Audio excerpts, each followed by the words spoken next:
Il y a tellement de joie dans mon cœur de vous présenter mon amie Iman Lalou, qui est une docteure en sciences des aliments, qui est aussi naturopathe, c'est une auteure, une formatrice extraordinaire, une animatrice télé.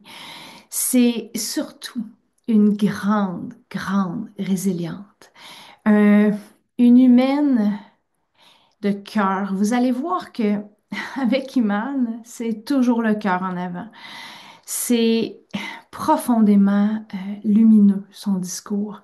Et c'est une femme qui aime sa vie, mais qui d'abord et avant tout aime la vie, aime le vivant dans la vie.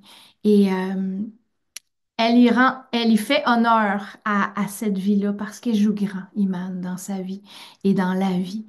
Et oh my God, que c'est inspirant. J'ai vraiment hâte de vous faire entendre, de vous partager cette entrevue-là, ce grand moment-là qu'on a vécu ensemble. C'est maintenant. Je vous invite à vous laisser guider par la grande Iman. Plein d'amour. Iman Lalou, bonjour. Ah, chère Caroline, allô. Ça Ça, paraît-tu que je suis heureuse d'être avec toi? ouais, vraiment. Est-ce que ça paraît que je suis heureuse d'être avec toi? Oui, vraiment, ça paraît. Mm, Vraiment, merci d'être là. Je suis profondément remplie de gratitude que tu dises oui à ça. Tu es un humain, une humaine qui m'inspire profondément par mm, tout ce que tu es, dans tout ce que tu es. J'aime qui tu es. Et c'est mm. pour ça que j'avais envie de te partager à l'humanité, si on peut Oui, dire, dans J'aime ma vie, dans cet espace-là. J'ai envie de te demander, ma chérie, est-ce que tu aimes ta vie, toi? oui, je nuancerai en disant, j'ai toujours aimé la vie avec grand V et en même temps, j'ai appris à aimer ma propre vie. Que c'est profond. Que c'est Vraiment. beau. Qu'est-ce que ça veut dire pour toi aimer ta propre vie? Aimer ma propre vie, euh, je vais rester sur mon intro. Aimer la vie avec grand V, c'est ce qui m'a permis de garder le cap.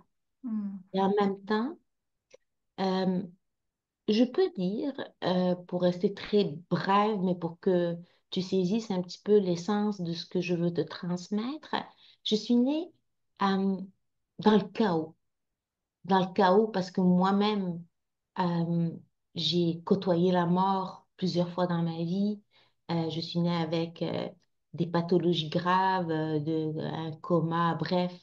Et en même temps, j'ai été entourée par la mort.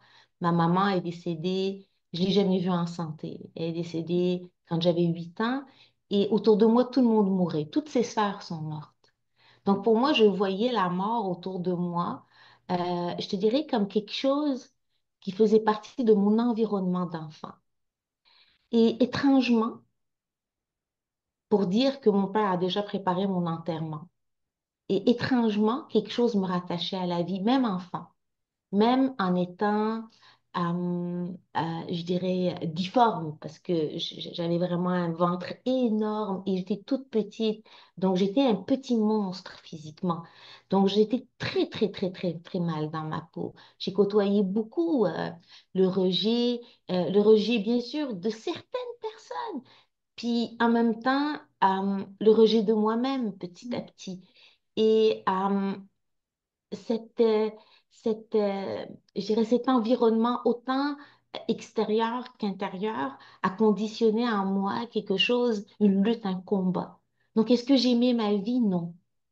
Puis en même temps, je me souviens d'être enfant, ado, et d'y avoir toujours cru, d'y avoir toujours rêvé, d'avoir toujours fermé les yeux. C'est comme ça d'ailleurs que j'ai guéri parce que selon la médecine, j'étais incurable. Et en même temps, je me voyais en santé, je me sentais en santé. Et petit à petit, ma vie a commencé à se métamorphoser. Et puis, j'ai de dire que j'étais un enfant handicapé. Et par la suite, je faisais partie quand même de l'équipe nationale du Maroc de handball. Donc, entre une nécrose intestinale, puis ce que je dis gentiment, des abdominaux tracés, quand on a 14 ou 16 ans, c'est quelque chose, là. Et puis en même temps, est-ce qu'à ce moment-là, j'aimais complètement ma vie? Non, Mm. petit à petit. Et quand est-ce que j'ai commencé vraiment à ressentir l'essence de la vie? C'est quand je me suis réconciliée totalement avec la mort, la peur de mourir. Et ça, c'est arrivé quand je suis arrivée au Canada. J'avais 25 ans, je lisais Jacques Salomé et je suis restée suspendue sur une phrase. La peur de mourir, c'est l'envie intense de vivre. Et cette phrase-là, comme plusieurs d'entre elles,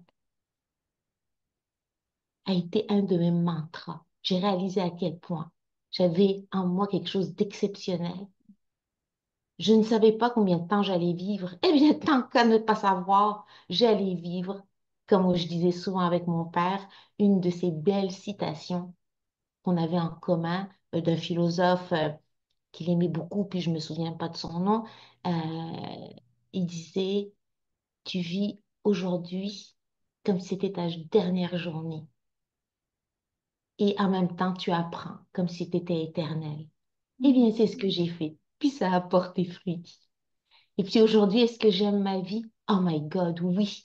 Et j'aime toutes les couleurs, je tiens à le dire, parce que ma joie de vivre, les gens en parlent beaucoup. Mais je vous assure, je ne l'ai pas trouvée dans une boîte de Kellogg's. Non, Non. non. Je l'ai trouvée parce que j'ai plongé dans la tristesse, j'ai plongé dans le chaos, j'ai plongé dans les couleurs les plus sombres qui me semblaient, je dirais, à l'époque dans ma vie. Maintenant, ces couleurs-là sont devenues mes plus grandes forces. Voilà, en résumé. Tellement. Donc, plonger dans l'incertitude, dans la souffrance, dans les douleurs, dans les espaces de, je sais pas, dans les espaces à la limite de, oh my God, qu'est-ce que je fais ici, tu sais? Tout ça, Ouais, de se donner le droit, l'espace pour entrer là-dedans, pour pouvoir ressortir avec. ouais, même si tu trembles. Oui. Est-ce que je l'ai toujours fait? Ben non. Au début, j'avançais à petits pas. euh, et je luttais, je combattais, j'ai évité de différentes manières. Mais à un moment donné, j'ai réalisé que mon papa et moi, on était tous les deux des amoureux des maths. Et puis, à un moment donné, il y a toujours en moi cette partie très... Moi, pour moi, les maths et la philosophie, les maths et la conscience, ça va ensemble, tu sais. Moi, je suis du style, un peu comme disait papa, il faut toujours voir les maths comme Einstein, sinon, c'est pas juste un plus un égale 2 là.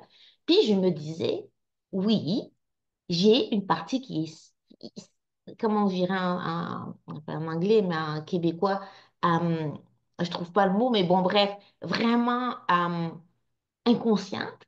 Puis en même temps, je la voyais, cette partie inconsciente, je la voyais. Mais je me disais, à un moment donné, il y aura plus de conscience que de conscience. Même quand j'avais 20 ans, je me disais ça.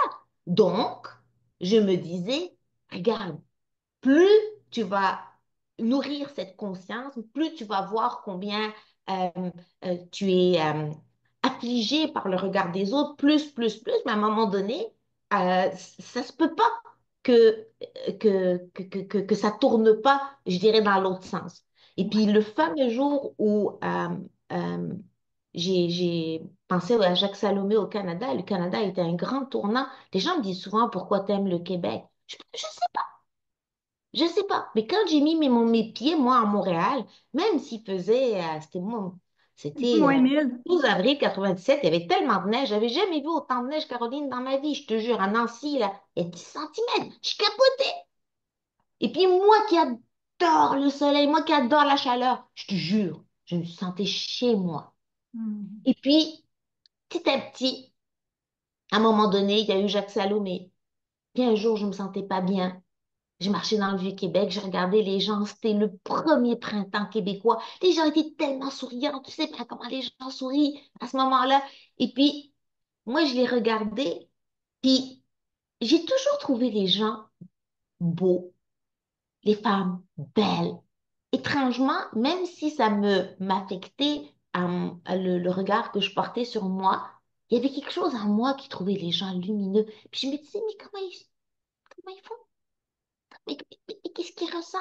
En fait, après coup, là, quand j'ai vieilli un peu, j'ai réalisé, parce que je me rejetais, je voyais toujours le beau chez les autres. Et ça, je l'ai toujours gardé. J'ai toujours cette faculté de voir le beau dans quelque chose. Toujours. Et cette journée-là, je crois que c'est la première fois que j'ai vraiment médité. J'avais peut-être 25, 26 ans. J'étais au bord du fleuve, puis j'ai perdu la notion du temps. Et j'ai vu le soleil se coucher et les larmes couler sur mon visage. J'ai ressenti quelque chose, une force, je peux pas l'expliquer. Je raconte ça dans un des chapitres de mon livre. Et puis, cette journée-là, ça a été comme un engagement magistral. À l'époque, on n'avait pas d'Outlook, on avait l'agenda de l'Université Laval. Puis pour situer les gens, j'étais quand même dans un milieu très scientifique, j'étais en génie chimique, là. Pour vous dire, j'étais en sciences et génie, là, je faisais pas de la philosophie ou de la littérature. J'ai pris mon agenda et je me suis dit, Iman, qu'il pleuve, qu'il vente. Tu vas aller danser, tu vas aller sur les plaines. J'ai commencé à danser avec toutes les couleurs de ma vie parce que je passais beaucoup de temps à la salle de bain, parce que je suis née avec des grosses pathologies qui se sont exacerbées avec le côté émotionnel. Donc, moi, j'avais le sentiment de vivre, Caroline, avec une toilette comme sac à dos de Ah, sécurité. Quand est-ce que je vais être malade? Quand est-ce que je serai malade? Et là, j'ai dit non. Bien, pas bien, tu vas faire de la raquette avec les amis. Et c'est là que j'ai commencé à, être- à sortir de la honte, à être authentique, un peu comme je suis avec toi. Caroline, est-ce qu'on peut commencer à 11h30 au lieu d'11h15? Est-ce que si je viens avec vous faire de la raquette, ça vous dérange pas qu'on s'arrête, sans exagérer, 10 fois entre Québec et machin, parce que je vais avoir besoin de m'arrêter, même si c'est dans le coin de la rue. Euh, euh, Mes amis, ah oui, pas de souci.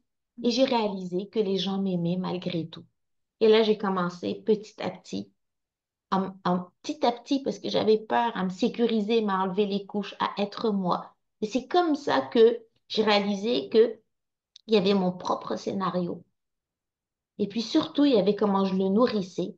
Mais je pouvais bien nourrir moi d'autres choses dans ma vie. Eh ouais. bien, et un jour, j'ai réalisé que, d'abord, j'ai toujours réalisé que moi, le cerveau est important parce que c'est grâce à ça que j'ai réalisé aussi que mon intestin et mon cerveau étaient ensemble et mon intestin, mon corps et mon cerveau étaient connectés aussi à ma vie. Et tchouk, tchouk, tchouk, tchouk. Et c'est comme ça que petit à petit, ça s'est construit. Et c'est pas parce que ce n'est pas complet que ça ne fait pas du bien. Et les gens, souvent, je leur dis, n'attendez pas que tout soit parfait pour vivre. Vivez votre imperfection. C'est ça qui va vous permettre de vivre votre vie. Je ne savais même pas quand est-ce que, quand est-ce qu'on va partir. Puis l'idée, c'est pas d'avoir peur de mourir. Plus tu t'es en paix avec la mort, plus tu vis ta vie tranquillement. Pour moi, la mort et la vie, ça va ensemble. Pour moi, la mort, c'est beau. Ça, Mais la vie, c'est beau. oui, puis les deux existent. Puis les deux, en fait, c'est les deux faces d'une même médaille. Tellement vrai, Caroline, tellement. Absolument. Et ta position, j'adore, tu sais, tu viens de nous partager des perles extraordinaires, puis j'adore deux choses qui ressortent pour moi, c'est un, ta position intérieure, dès le départ, dès le jeune âge, de dire, ma vie est comme ça, mais je veux vivre. Il y a quelque chose en dedans de moi qui pousse fort et je sais qu'un jour, je Mm, serai dans l'espace de plus de conscience, plus de santé, mm, cette certitude-là. Puis tu sais, quand tu me parles du cerveau, c'est que cette certitude du cœur qui a envoyé ces signaux-là à ton cerveau pour mm, arriver un jour à assise en méditation, il y a une connexion qui se fait, qui fait que mm. tu prends une décision. Absolument. Cette décision-là transforme ta vie, mais ta position intérieure, elle, a fait que tu as pu prendre cette Et décision-là. là, c'est bon ce que tu amènes, Caroline. Et vois-tu ce que tu m'amènes à partager avec toi? c'est que cette position intérieure était aussi ancrée dans mon corps. Elle n'était pas juste intérieure. Parce que au début, si j'ai tenu toujours, tout le temps à la vie, là, c'est parce que j'avais de la difficulté à respirer, c'est dans la survie. Mm.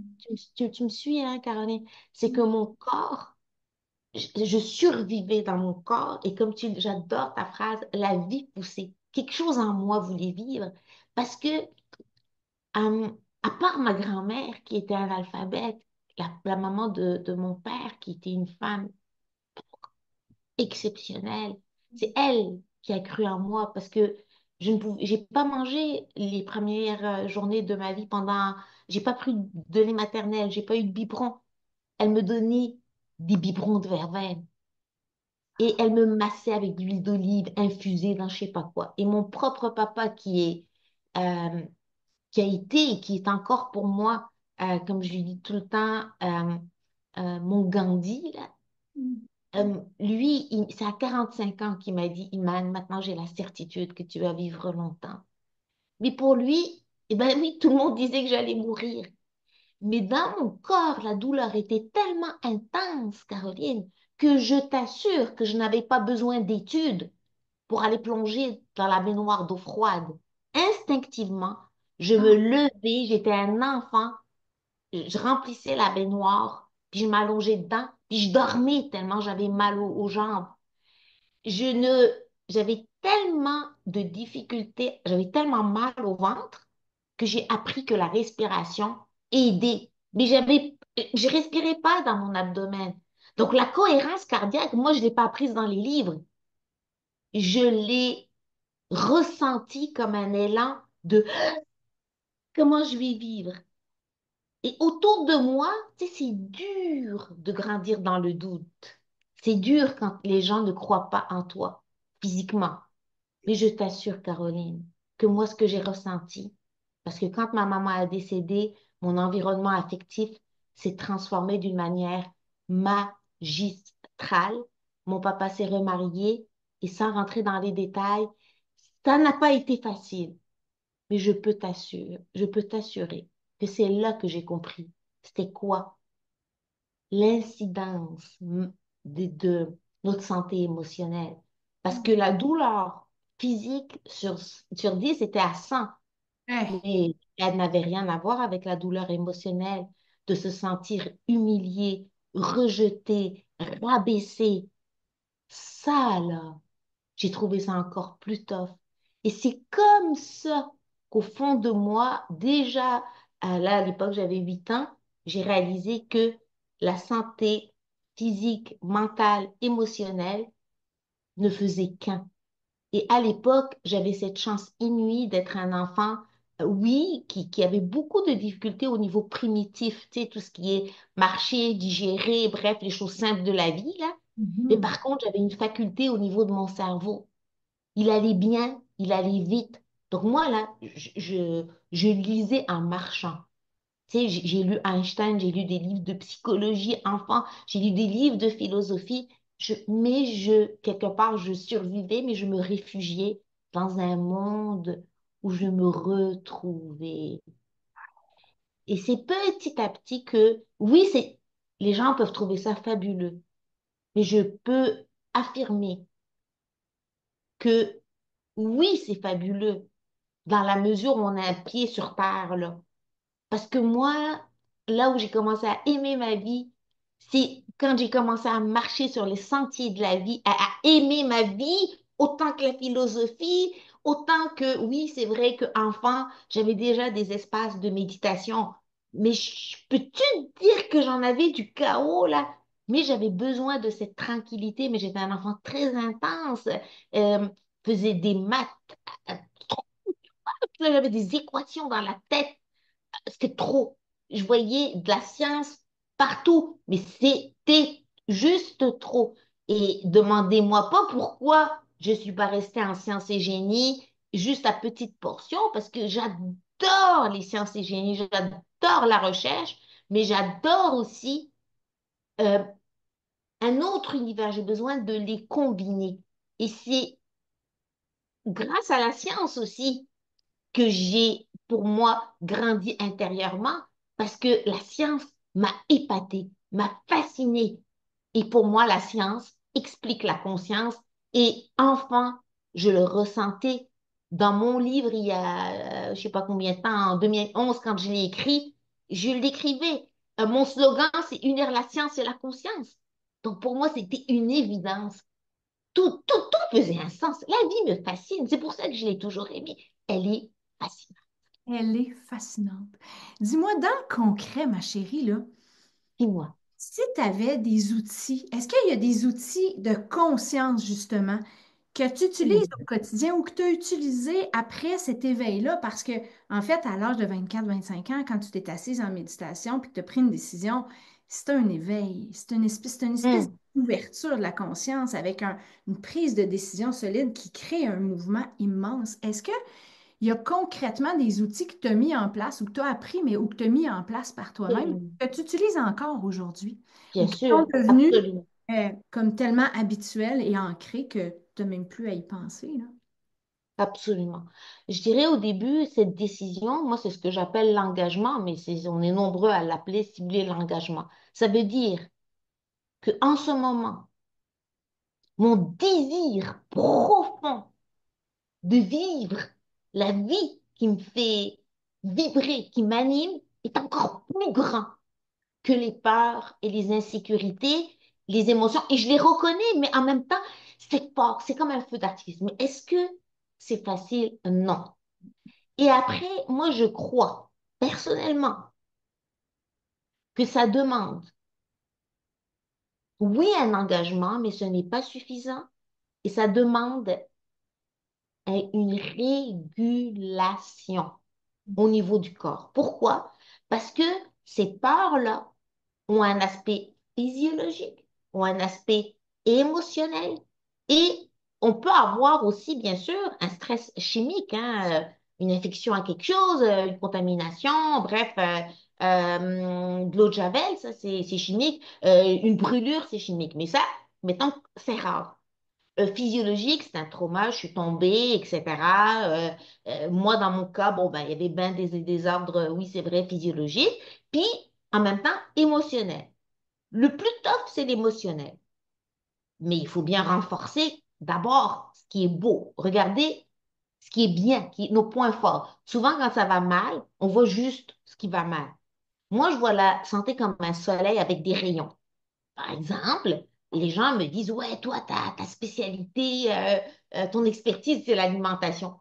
Oui, oui et non, parce que je n'aborde jamais l'alimentation seule. Tu m'as déjà entendu en conférence, tu m'as déjà rencontré, tu sais jamais. Donc ça, c'est un rayon. Si ce rayon est fragile, mais ne vous lancez pas tout de suite là, vous devez d'abord vous lancer sur les autres rayons. Donc il y a le soleil, le soleil, il y a Mais, l'alimentation, il y a le sommeil.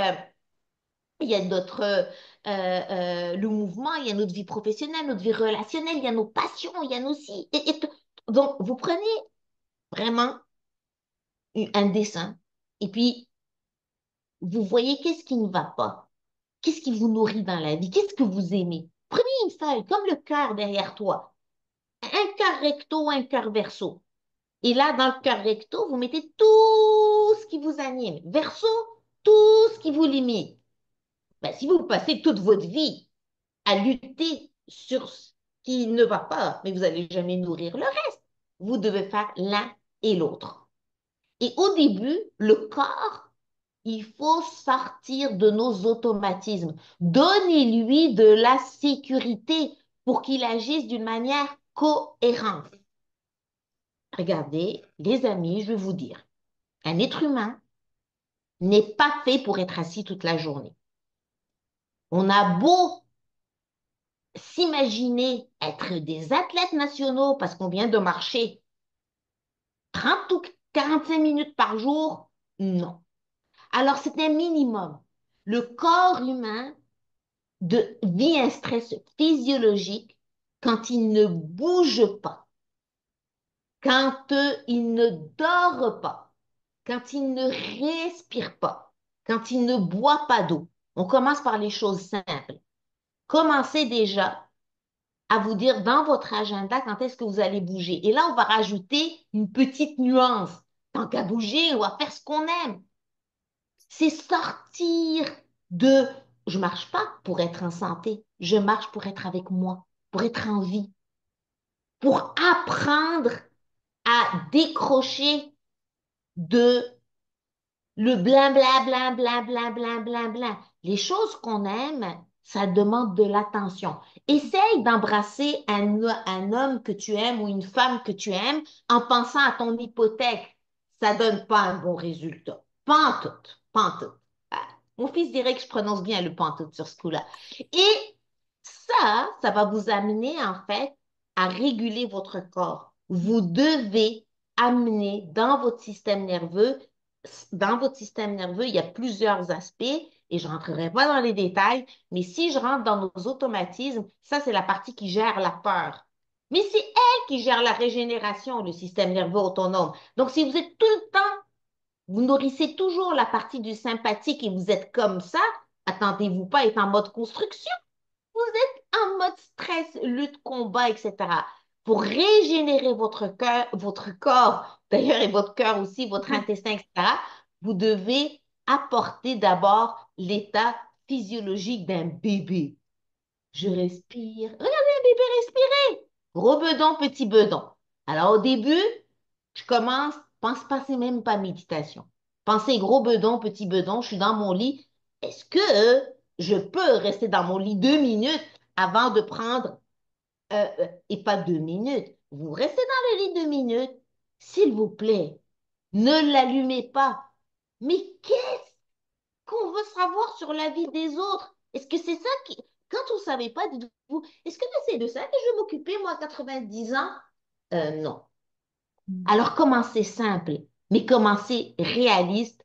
Et je vais vous dire de quoi. La philosophie, c'est top. Mais si elle reste dans vos pensées, blablabla, vous ne passez pas à l'action, bang, bang, bang. Est-ce que ça demande du courage? Oui. Donc, d'abord, cette régulation. Et puis, en même temps, vous avez vu votre feuille recto verso? Après ça, là, vous allez juste observer votre vie. Est-ce que c'est cohérent? Parce que je vais vous le dire tranquillement, mais sincèrement, on est des humains. Dans être humain, il y a l'être puis il y a l'humain. L'humain apprend. Ça lui demande du temps. L'être, il fout le cool, il est conscient. Mais on n'apporte pas de changement. Il n'y en aura pas de changement. Non. Apporter des changements et notre intention, c'est de plaire la reconnaissance. Mm. Quelle est votre intention? C'est quoi la toile de votre vie? Et reconnaissez vos erreurs. Hmm. Et savez-vous quoi?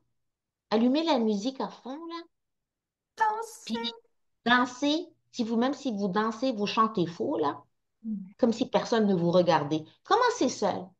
Commencez à vous plaire seul, mais pas parfaitement. Aimer ce qui on est demande du temps. Mais pour terminer, parce qu'on ne rentrera pas dans tous les détails, mais ce que j'ai envie de vous dire aussi, un truc qui m'a vraiment aidé. C'est, moi, je suis quelqu'un, à la base, oui, c'est vrai, rêveuse, etc., puis très idéaliste aussi. Et à l'époque, là, j'avais une pathologie, c'est le perfectionnisme au niveau de mes résultats scolaires. Mais je vais vous dire pourquoi. C'est la seule chose qui marchait bien en moi. Eh bien, tu plais à personne. Moi, là, à 14 ans, avoir un amoureux, non, non. Mon historique de vie, c'était d'ailleurs, je pense que c'est même une de mes phrases d'un de mes livres. Je ne rêvais pas d'être belle. Je rêvais de ne pas être laide. Alors, vous dire que j'ai commencé, ma confiance en moi sur 100 a été à -100. Mais quelque chose qui allait bien. Mes résultats scolaires. Et puis, un jour, j'ai réalisé que, wow, attends là, ça va pas bien là. Et là, j'ai commencé à accepter d'avoir A au lieu de A+, etc. Puis à un moment donné, un petit peu plus loin dans ma vie, ça c'est quand j'étais directrice du département santé globale au monastère des Augustins. J'avais une belle discussion avec Isabelle Duchesneau, qui j'aime beaucoup, que Je j'adore, la une amie connais, très... je l'adore. Ah, moi aussi. Puis un jour, Extraordinaire. on se parlait, puis je dis, sais-tu quoi, Isabelle? Je crois que toi et moi, on est des idéalistes, on a une vision comme ça de la santé globale. Et si tu crois maintenant l'entièreté pour moi, avant je voyais le 100% maintenant dans un soleil. Maintenant je prends un petit soleil puis je me dis ça c'est mon 100% en ce moment. Tu vois, là en ce moment là, on ne sera pas comme le centre Kripalu, mais on a quelque chose d'exceptionnel au monastère. Donc arrêtez de toujours voir qu'est-ce qui nous manque. Ben, ça nous permet de guérir du manque. Parce que Oh, peut-être que ce qui nous aide à aimer notre vie, c'est apprendre à nous aimer tel qu'on est, dans tel tout que ce nous qu'on... sommes, Oui. imparfaits, mais tellement, j'ai envie de dire tellement, juste des humains qui chaque jour ont fait de notre mieux. Soyez vrais, osez dire non, osez déplaire. C'est la meilleure manière de construire du beau. On ne peut pas construire du beau sur du faux. Jouez vos véritables cartes.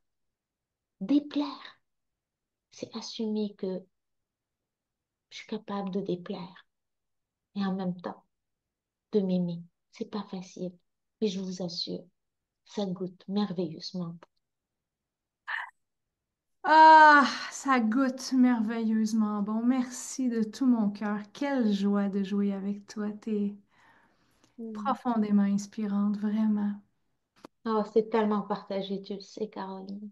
J'ai Je envie ressens de la même Ouais, chose auprès de toi. Mm. on joue bien ensemble. Si je te posais une question quiz, Bien sûr. si tu prends la petite Imane, celle de 20 ans, 21 ans, 22 ans, Mm. tu l'assois à côté de toi, Mm. qu'est-ce que tu as envie de lui dire ou de faire? Mm. Oh, j'ai souvent été dans cette posture, surtout avec la petite fille de 5 6 ans, parfois de 20 ans, mais souvent l'enfant en moi. J'ai envie de la rassurer. Moi, un de mes mots-clés, c'est la sécurité physique, émotionnelle, de la rassurer. Avant, il y a juste 10 ans de ça, je t'aurais dit ça, j'aurais eu les larmes aux yeux. Maintenant, je souris parce que j'ai le sentiment profond que j'ai beaucoup pris soin d'elle au cours des derniers temps grâce à mon fils, grâce à mon expérience de maman. Mm. Quand j'ai eu Naël, je ne devais pas avoir d'enfant, Caroline, selon la médecine. Parce que, bon, bref, on sait pourquoi. Et bref, Naël est apparu dans ma vie. Euh, J'avais presque 33 ans. Et ça a été majestueux parce que c'était inattendu. J'ai flippé, Caroline. J'ai tellement flippé. Quand je l'ai su, son papa a sauté au plafond. Moi, je flippais. Et déjà pendant la grossesse, sa présence m'apaisait, comme s'il me sécurisait. Et puis, quand Naël est arrivé dans ma vie, j'ai réalisé que peut-être parce que j'avais pas de référence, j'avais pas, j'ai eu une maman exceptionnelle qui a flirté avec, je dirais, la mort pendant qu'elle vivait avec ses enfants, ce qui est pas facile. Elle a été là malgré tout, toujours patiente, jamais en colère, jamais. J'ai jamais j'ai entendu se plaindre, mais je la voyais pas souvent. J'avais pas eu de visage, tu sais, de référence maternelle pour dire c'est Comment? quoi une maman? Et puis j'étais au Canada, j'avais pas entre guillemets non, ma famille, mais j'avais heureusement la grand-mère de Naël, puis la famille Moisan, qui est une famille très présente, très, tu sais, j'ai envie de dire, tu sais, des Québécois, mais c'est très latino, tu sais, dans le sens, une grande famille, tu sais, ça passe, ça fête, etc. Donc pour moi, ça, c'était très important, ça me rassurait. Et puis en même temps, j'étais seule. Mm. Et comme j'étais seule, ben, je crois que c'était fabuleux. J'avais comme une page blanche. Donc, j'ai été la maman que j'ai voulu être sans m'en rendre compte. Et puis, j'ai réalisé que c'était comme un cadeau. un cadeau de la vie. Je savais être maman naturellement. Rien ne me challengeait. Pas parce que Naël a vécu une enfance idyllique, mais je coulais. Et quand il vivait des moments difficiles, je savais comment les sécuriser. Je savais comment mettre la main sur son ventre. Je savais, je sentais, je savais intuitivement, instinctivement. Et comme je ne savais pas combien de temps à l'époque j'allais vivre, j'ai mis sur off, entre guillemets, ma carrière. Et je suis restée avec mon fils jusqu'à l'âge de 5 ans. C'est comme ça que j'ai écrit mon premier livre. Hmm. Et puis, un jour, j'étais avec Naël. Je le voyais jouer avec des pierres et j'ai catché.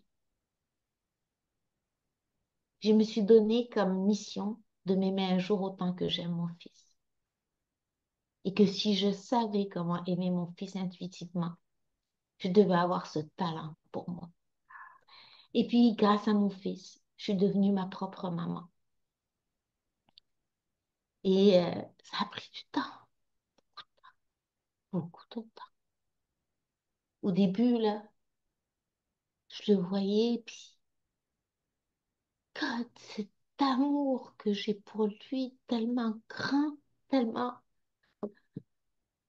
comme je dis, encore plus grand que l'univers, tellement incommensurable, tellement comme infini, démesuré, que tu cherches même pas les mots, il n'y en a pas. Puis je me disais, t'es même pas à quoi? 1%, 3%, 10%?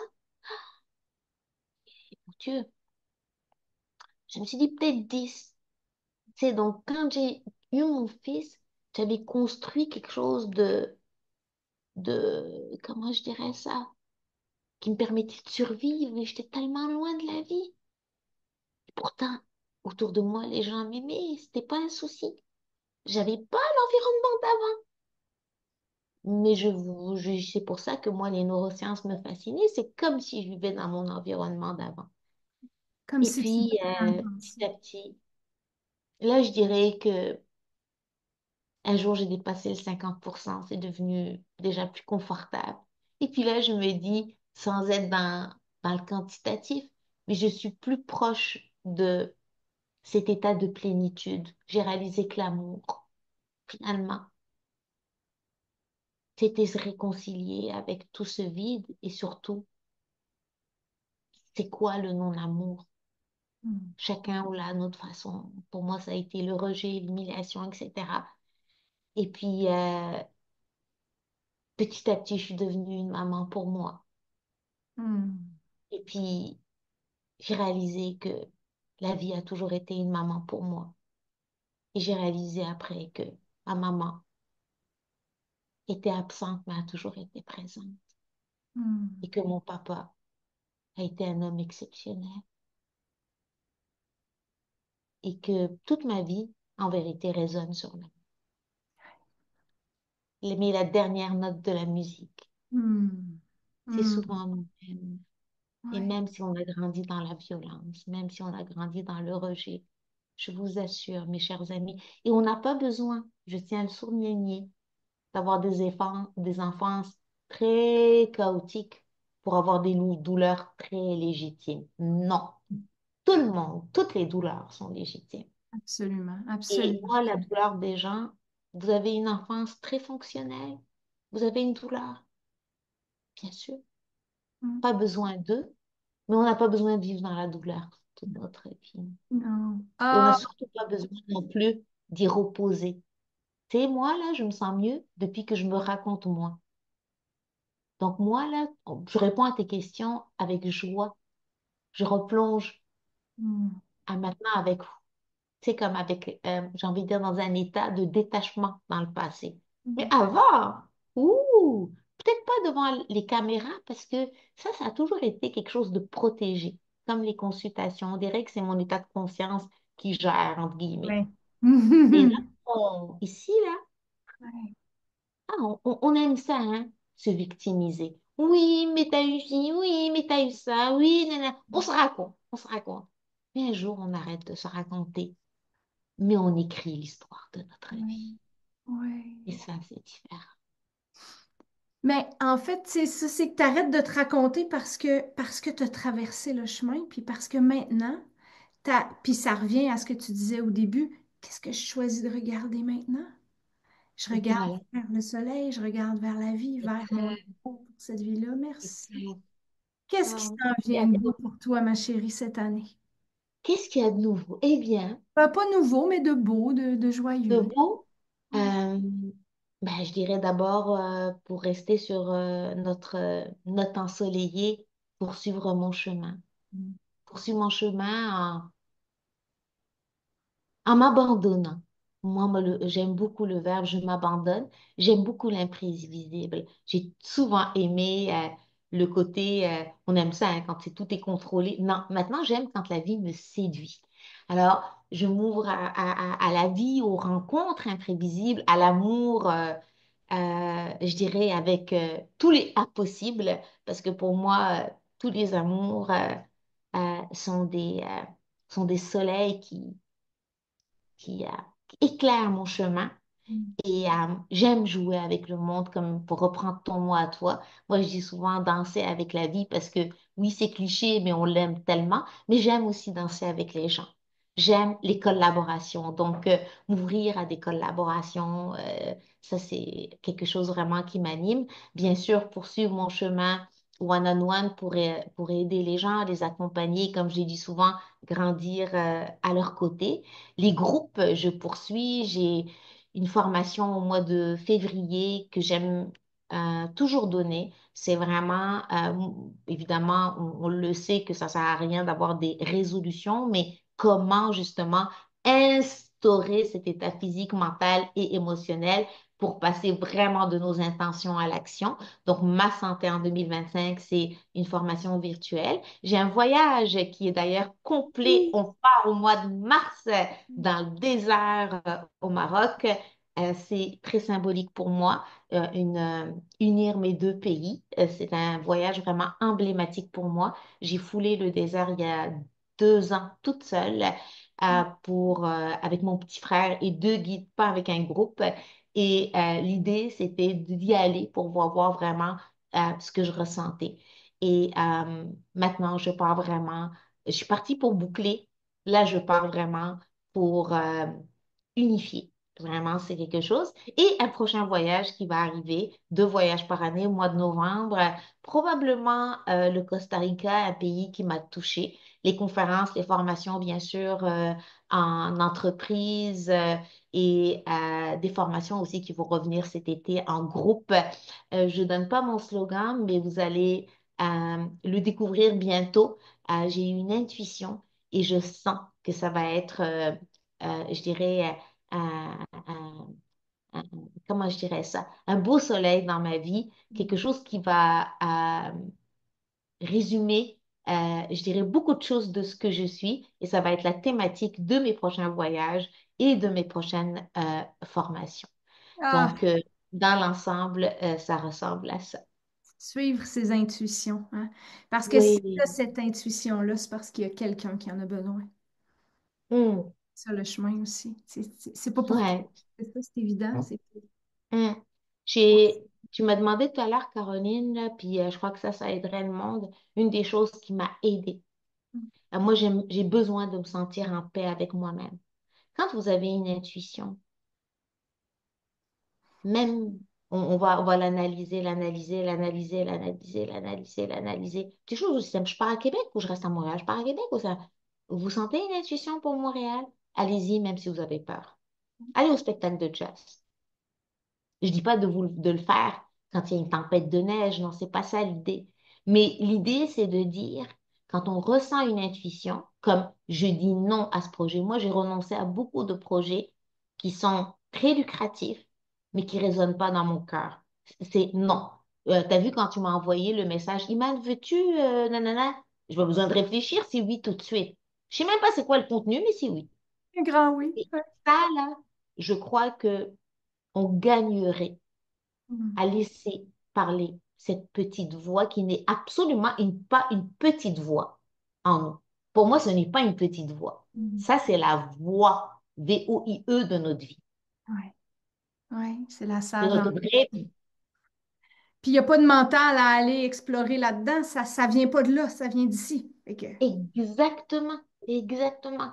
Vous avez peur, écoutez-la, prenez le temps de vous déposer et même si vous avez peur, au moins franchissez un petit pas. Au moins un petit pas. hmm, merci tellement. Ah, merci, chère Caroline. Quelle joie, un bonheur J'en vraiment. prendrai plus. On va jouer Ah, ensemble. on va se retrouver bientôt. On va se retrouver bientôt de toutes les façons parce que c'est sûr que tu seras là en 2025. C'est sûr et certain. Et puis plus tard. Merci, ma chérie, merci de tout mon cœur. De tout mon cœur. Merci. Merci. Mon mot de la fin, c'est que je t'aime profondément, chère Caroline, de tout mon cœur. Je t'aime profondément, cher Iman, de tout mon cœur. Mm. À maintenant. À bientôt.